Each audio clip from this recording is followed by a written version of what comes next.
Hello, my name is Ms. Callahan and we will be learning about the line dance this week.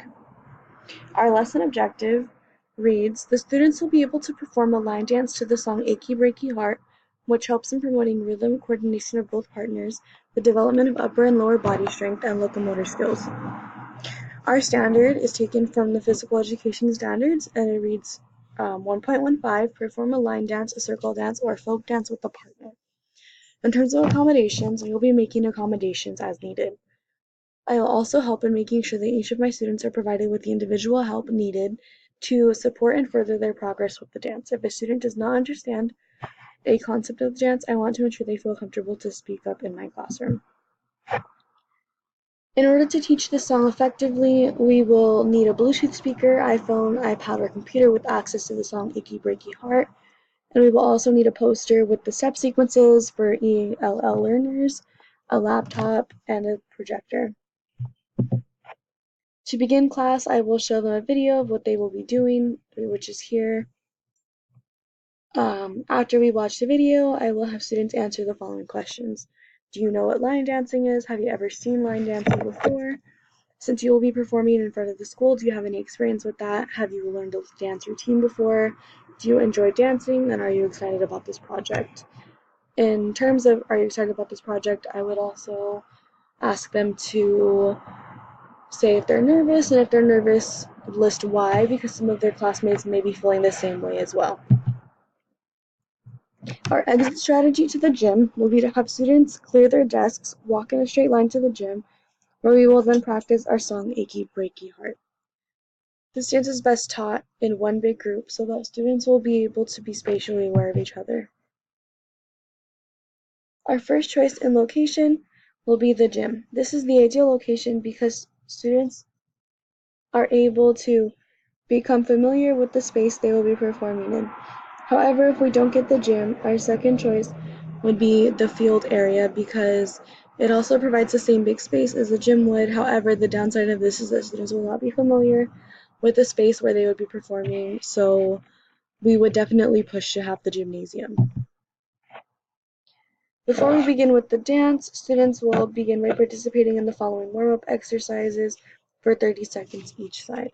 So the first warm-up exercise I would have my students participate in is the walking knee to chest. This is a way to get your body slowly moving while stretching the main muscle groups. I would also have my students participate in lunges because it helps increase range of motion.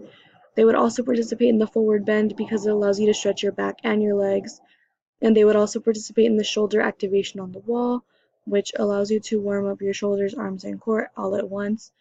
And they would also participate in the partner shoulder stretch, which is an abdominal stretch, torso stretch, and hamstring stretch.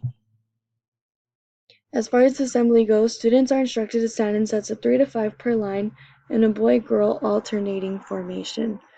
Before we dance, again, we will conduct the warm-up exercises which were discussed and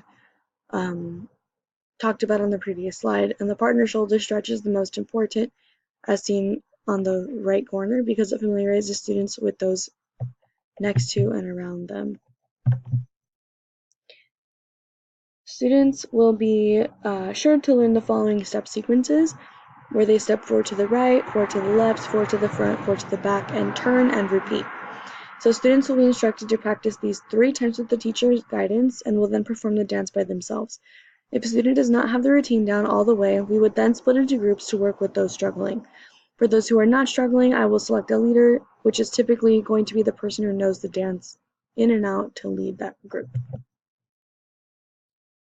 Demonstration. As in terms of demonstration, students are instructed to practice with guided practice where they will go through step sequences together as slow or as fast as needed. The students will also be instructed to move in correct formation, where being spatially aware of their peers is definitely needed.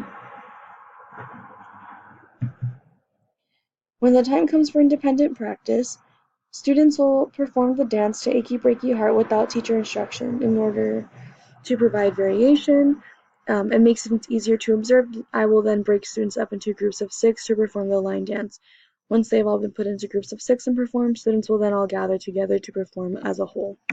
From there, we will either break up again or perform more than once together just to ensure that all students know the basic steps to this dance. So students will know that class is over when they hear the music being turned off and the whistle is blown once to gain the students' attention. From there, students will be able to participate in cool down stretches such as the hamstring stretch, arm stretch / arm circles, stretching of the core, or stretching of the back. The students will also be instructed to line up at the gymnasium door and walk back to class in a straight line to remain quiet. An example of what I would say to the class as I am blowing the whistle, or after I'm blowing the whistle, would be Room 28, thank you for your participation in learning the line dance today.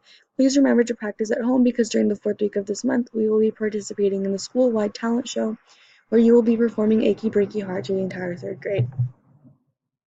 Students' exit ticket will be explaining to me what their favorite part of the lesson was, least favorite part, what they are nervous about, and what they are excited about. This is set in place to gauge where students are in terms of confidence and participation. My wrap-up would be that I thought that this activity overall would be rated as successful.